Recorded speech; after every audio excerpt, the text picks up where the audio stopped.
to te look ba sorry you na ni na la la you ta nya ba mun nu kho na lo ni yo ta you to girl in a lumba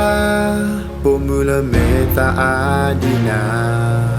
you to girl udo pwale tha to do ta no mi to ya ba sa you good na tu la na sa kin yo ya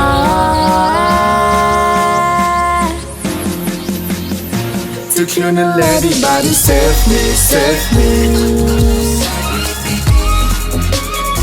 took you in a lady body save me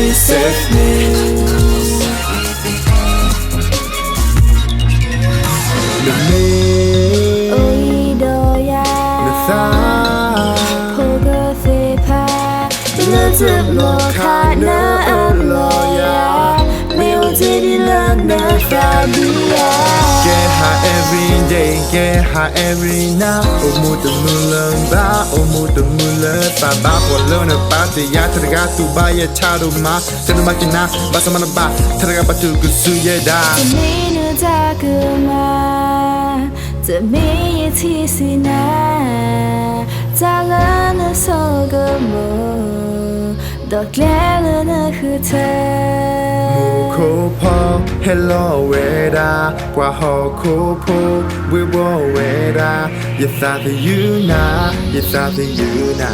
you thought that you na took you in a lady body save me